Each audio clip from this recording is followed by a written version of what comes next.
Encounters with Jesus.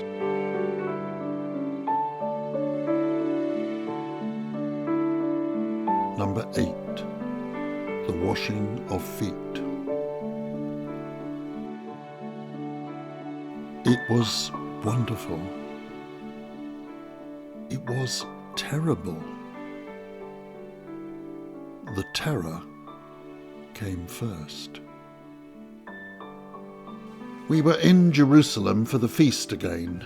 Jesus liked to celebrate Passover in Jerusalem, and this was the third time we'd shared it with him. Passover with Jesus was such a hoot.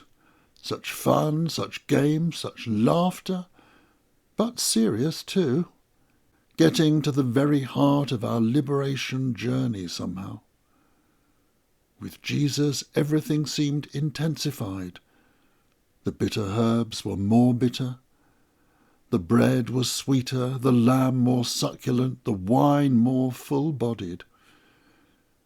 It was as if your senses were multiplied.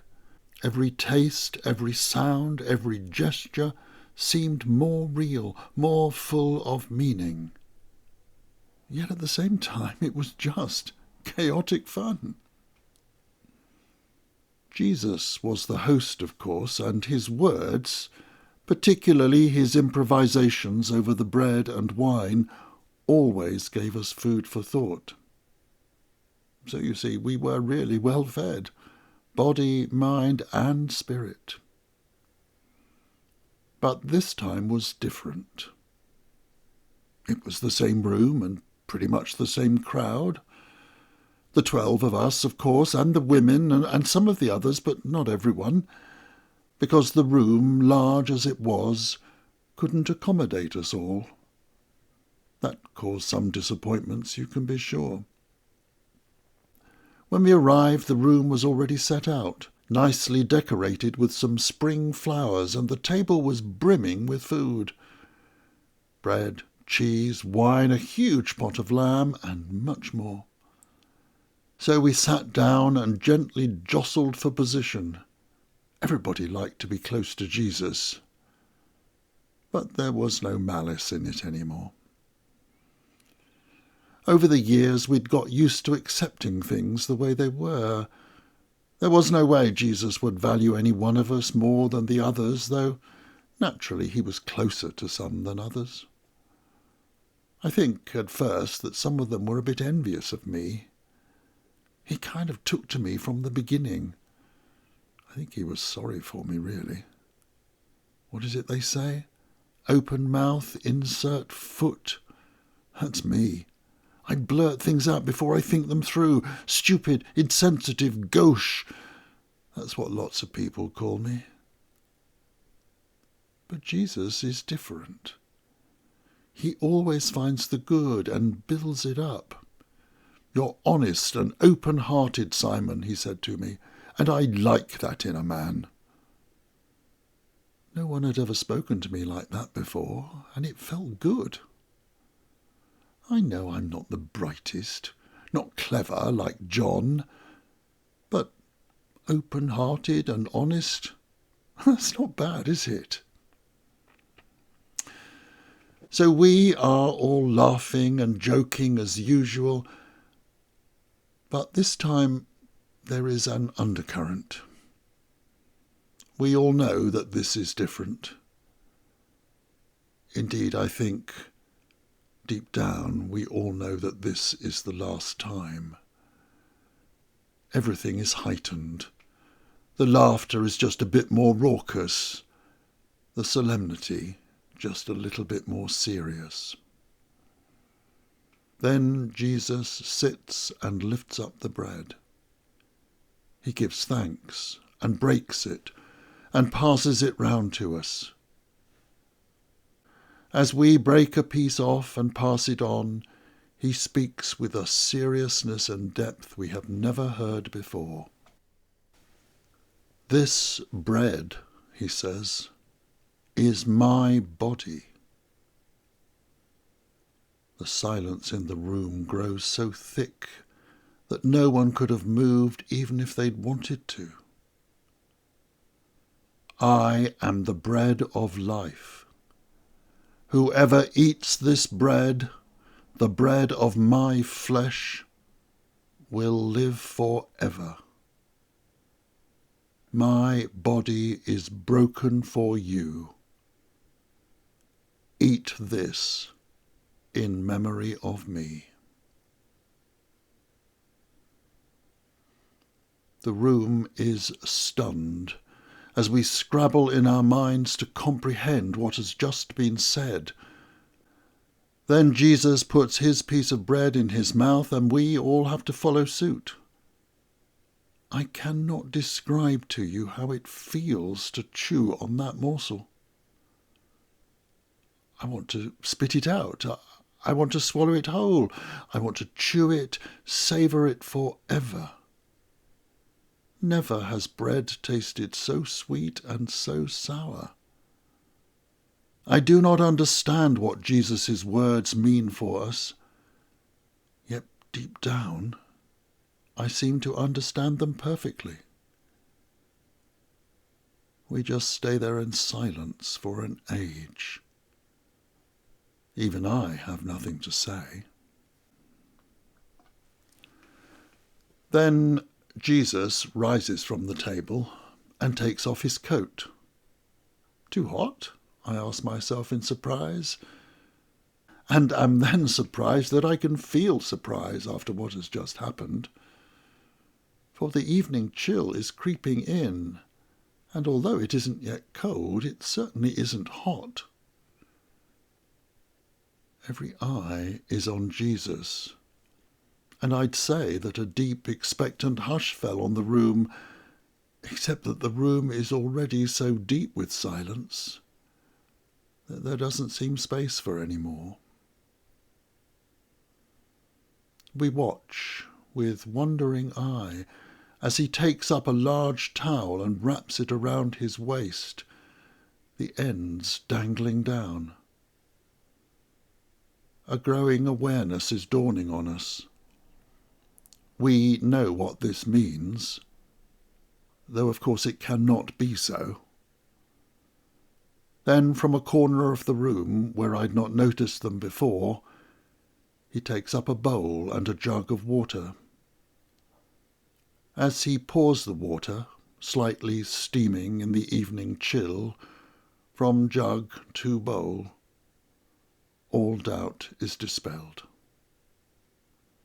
Then, kneeling, I say, before Joanna, he gently takes off her sandals, lifts each foot tenderly into the bowl, and slowly washes them clean with his bare hands.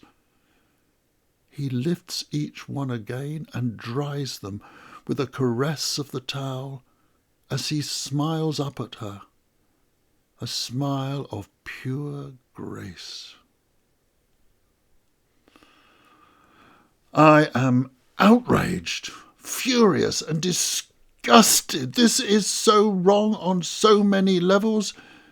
It is as if he has just made love to her in front of our eyes, and she a married woman. It's not just my mouth which is speechless with shock. My brain is paralysed too, with the same thoughts racing round and round. How dare he? This is so wrong. This cannot be happening. But I keep watching, because next to Joanna is Thomas, and Jesus washes his feet in exactly the same sensual, erotic way as he did Joanna's. And that is even worse, though, funnily enough, it also makes it better. He continues round the table, treating each one the same, all of them accepting it without any protest. As he continues, my mind starts to unfreeze, and I realise that my horror has a much deeper component. The real reason this is so wrong is because it's a kind of blasphemy. This is Jesus, the nearest thing to the face of God that I will see in my lifetime, and he is behaving like a common servant. It's not right. It's against the proper order of things, and it should not be happening. Yes, he's talked to us about coming to serve, but we've come to know that his service to us is to lead us into God's kingdom, to invite us to share with him in bringing that kingdom to others. He's served us by his presence, by the bright light of his being, by his beauty, and by his awesome, scary power. But not this. This is demeaning. This is unworthy of him. He's gone too far this time, and I will have no part of it. I continue like this until I am aware of a silence in the room. I look up and see Jesus standing in front of me, the bowl in his hand. He looks down at me. "Peter?" he says. Sometimes I love it when he calls me the Rock, his rock. But now it seems to mean something different. Peter, the rock-headed, Peter, the stone-hearted. I play for time. "Lord, you want to wash my feet?" Stupid question. I know it. He knows it. He's standing in front of me with a bowl and a towel. He's washed everyone else's feet, so of course he wants to wash me. Honest, open-hearted me. But I don't feel that way at present. My gut is shrinking within my belly. My heart is pounding, my mouth is dry, and my face is flushing redder and redder. I dare not speak. Even I dare not speak. If I do, things might be broken which could never be repaired. So I stare at him, as if wishing for an answer to my question, which needs no answering.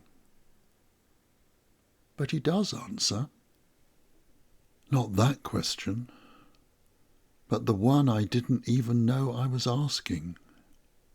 "You don't understand now what I am doing." Too right there, Lord, I don't. But later on you will understand. Oh, we're playing the trust game again, are we? Well, I've trusted him before. There was the walking on the water thing, for instance. So why is this so hard? He is my Lord. Of course it must be right, or he wouldn't be doing it. But that's the thing. He is my Lord. I should be washing his feet, not he mine. Suddenly, fleetingly, I am reminded of stories I've heard about John's reaction when Jesus came to him for baptism. But that was different. This just isn't right, and I cannot permit it. Surely he will respect me for standing on my principles. "Lord, you will never wash my feet."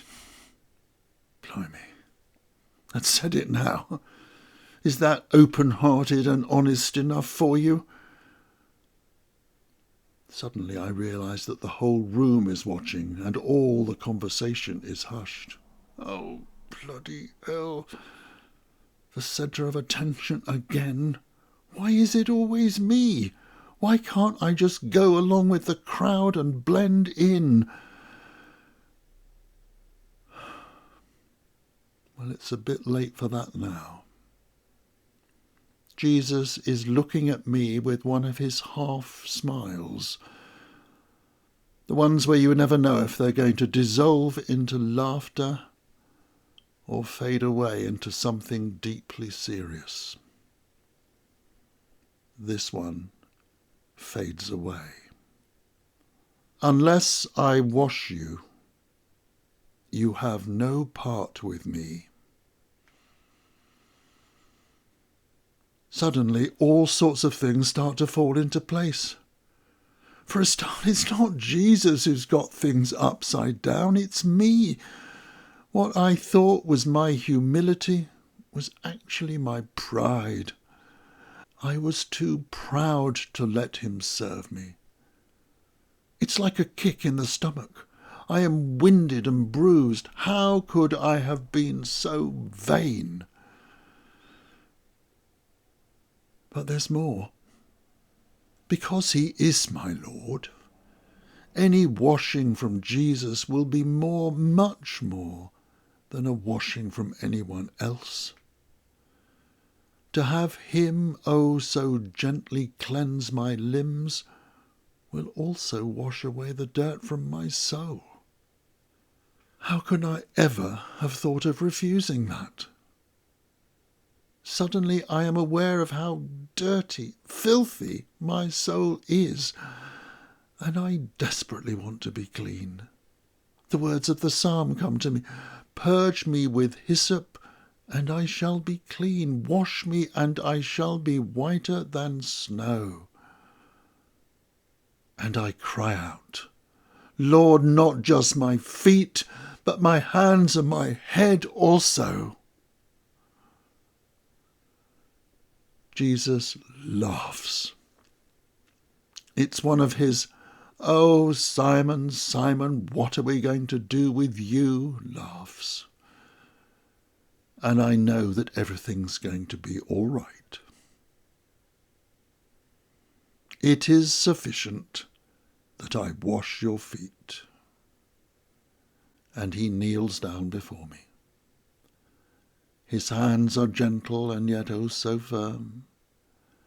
As he works them into my tired, grimy feet, I feel a lightness spreading through my whole body, a sense of being one with the divine, and I don't think I have ever been happier. He tenderly dries each foot, and it is as if he is kissing them, as a mother kisses her children to sleep. And I am content. And yes, later, a long time later, I did understand. But that is another story.